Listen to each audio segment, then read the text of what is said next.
Et la guerre a commencé. Salut à tous, ici Red et j'ai envie de parler de l'annonce de Disney+, et plus principalement de la guerre du streaming qui vient de commencer. Ça peut paraître pour beaucoup de personnes une annonce de Disney+, assez anodine, mais ça vient littéralement de tout changer sur le marché du streaming. Que ce soit économiquement, et on va en parler de manière vraiment un peu construite, ou que ce soit d'un point de vue du divertissement et du contenu qui va être proposé. C'est pas pour rien que le stock en bourse de Netflix a chuté et celui de Disney a augmenté. Ça arrive évidemment toujours lors d'une annonce d'un nouveau contenu de la part d'une grosse société, mais là c'est vraiment important parce que ça va vraiment changer la manière dont on consomme le streaming. Et honnêtement, je m'inquiète beaucoup. Dans cette vidéo, on va principalement parler de Disney+ et Hulu, vu que c'est un peu la même chose, Netflix, Amazon et Apple TV. J'aurais évidemment aussi pu parler de HBO, CBS, Warner Time, il y en a énormément d'autres, mais c'est à une échelle différente et on n'en sait pas grand chose à ce moment même. Déjà, j'aimerais mettre un terme à cette branlette que je vois sur internet de Disney+.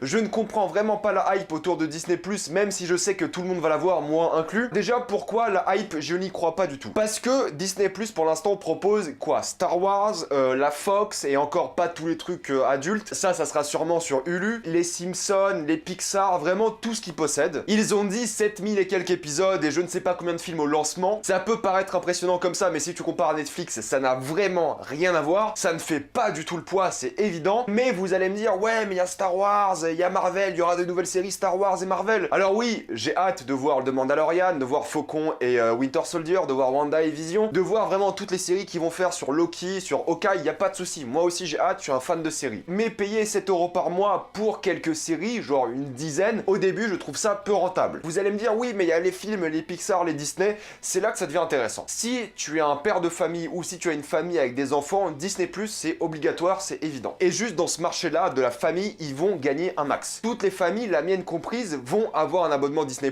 pour se mater les films d'animation, et juste pour ça, ça vaut le coup. En plus, pour 7 € par mois, enfin, on sait pas trop si 7 € par mois, c'est 7 $ chez eux. Chez nous, ça sera sûrement 7 ou 8 € par mois, parce qu'il y a toujours une conversion à faire, et la conversion, c'est pas toujours la même. Déjà que 7 $ n'est pas égal à 7 €, ils rajoutent souvent 1 € en plus, donc ça m'étonnerait pas qu'on voit le service arriver à 8 € par exemple. Donc le marché de la famille va être énormément impacté par Disney+, et quasiment toutes les familles vont l'avoir. Mais n'oubliez pas que concernant les films qu'on a en France, il faut attendre 3 ans entre la sortie cinéma et la sortie streaming. Donc comme on voit sur l'affiche de Disney+, Captain Marvel, Thor Ragnarok, ça en France vous pouvez attendre, ça sera pas pour tout de suite. Thor Ragnarok va sortir en streaming en 2020, Captain Marvel en 2022, c'est normal. Donc ne vous attendez pas à avoir Infinity War dès que la plateforme sort en France, ça ne marche pas comme ça. Je pense que le marché va être énormément impacté, ils ont prévu 80 millions d'abonnés en 2024, c'est une fourchette assez honnête pour les investisseurs, même si je pense qu'ils vont faire plus pour les réconforter dans le fait d'investir facilement dans Disney+, et dans Disney de manière générale. Donc même si beaucoup de personnes vont avoir Disney+,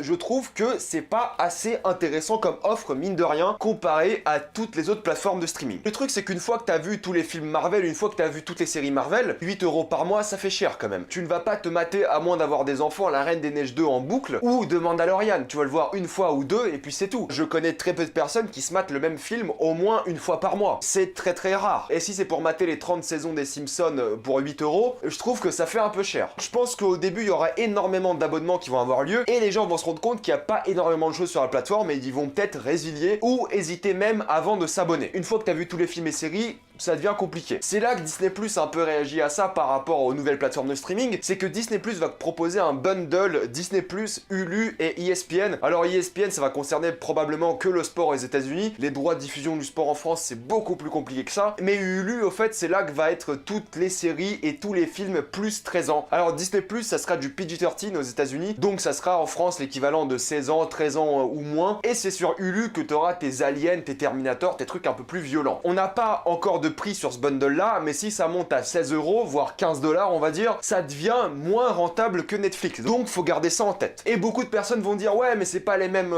personnes qui vont s'abonner aux deux. Alors c'est faux. C'est faux pour la simple et bonne raison que oui, au début, ça sera pas les mêmes personnes, je suis d'accord. Et les gens qui s'abonnent à Netflix vont pas spécialement s'abonner à Disney+, et vice versa, parce que Disney+ est plus orienté famille. Netflix est plus orienté pour tout. Mais ce que vous ne comprenez pas, c'est que oui, au début, Disney va être agressif pour avoir beaucoup d'abonnements avec ces 7 $, mais dès qu'ils vont avoir une part du marché importante, ils vont augmenter leur prix et ils vont s'aligner sur le prix de la concurrence. Ça marche toujours comme ça. Regardez tout simplement le marché de la téléphonie. Après l'histoire du cartel de la téléphonie qui a eu lieu en France, il y a eu Free qui s'est ramené avec leur forfait à 2 €. Et qu'est-ce qui s'est passé? Tous les opérateurs ensuite se sont alignés sur un forfait entre 2 et 5 €. C'est ça, s'aligner sur le prix de la concurrence. C'est ce qui va se passer avec Disney aussi. Disney, quand ils auront toutes leurs séries Hulu et Disney+, ils vont s'aligner sur le prix de Netflix et non pas l'inverse. Netflix ne va pas s'aligner sur le prix de Disney car ils ont beaucoup plus d'avantages. Ils ont beaucoup plus de séries de 1, ils ont beaucoup plus d'abonnements de 2 et eux ne sont pas coincés dans la thématique, dans l'état d'esprit Disney. Ils peuvent faire des films d'animation, des animés, des thrillers, des films d'horreur, ils peuvent vraiment tout faire et c'est ce qu'ils font. Pour que Disney+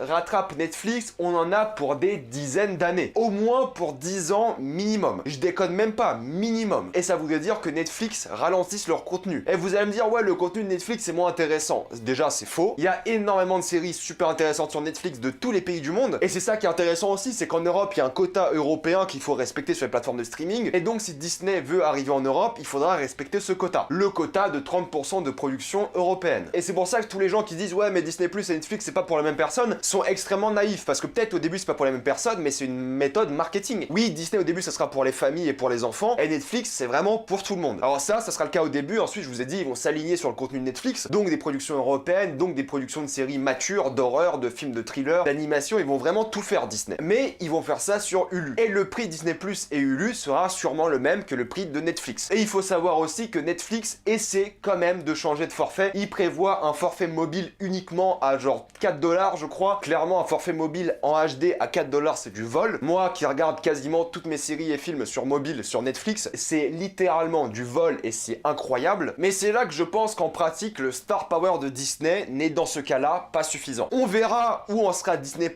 en 2030. On verra si je fais encore des vidéos en 2030, c'est pas tout de suite. Mais en tout cas, pour moi, Netflix va rester le roi du streaming pendant encore des dizaines d'années. Au moins pendant encore 10 ans. Je le pense très honnêtement. On verra la progression de Disney+, parce que c'est quand même une énorme machine qui peut produire énormément de séries très très vite. Mais Netflix va aussi augmenter sa productivité, c'est évident. Et l'avantage à mes yeux européens, parce qu'il faut le savoir, mais les séries européennes sur Netflix cartonnent, elles sont vraiment extrêmement rentables parce que c'est des produits localisés et les gens aiment beaucoup ça. On va être sur une course à l'expansionnisme et aux produits de luxe. Disney vont peut-être produire leur Mandalorian, qui est leur série la plus attendue pour l'instant, mais de l'autre côté, t'as évidemment Netflix qui bosse sur un Witcher, qui bosse sur énormément de grandes séries aussi. Et tous les gens qui disent qu'une série comme Witcher ne veut pas rivaliser avec un Game of Thrones ou un Seigneur des Anneaux, vous êtes extrêmement naïfs aussi. Dans le sens où Game of Thrones, oui là c'est un phénomène planétaire, mais ça se termine très rapidement. Il faut admettre que déjà le contenu OCS est très peu intéressant aujourd'hui pour le prix que ça coûte. Si c'est pour mater The Handmaid's Tale et Game of Thrones alors que Game of Thrones se termine, c'est pas très rentable. Et Westworld, super, une saison tous les 2 ans et demi. Les spin-offs de Game of Thrones vont arriver mais ils vont être beaucoup moins populaires, c'est une évidence. Tout ça pour dire qu'il y aura une forte guerre aux produits de luxe et à l'expansionnisme. Ça c'est vraiment important de le souligner. Mais de l'autre côté, il y a un truc dont personne parle et je pense qu'il va faire beaucoup de ravages parce que personne s'y attend. Déjà, Amazon commence à sortir énormément de séries de qualité, entre les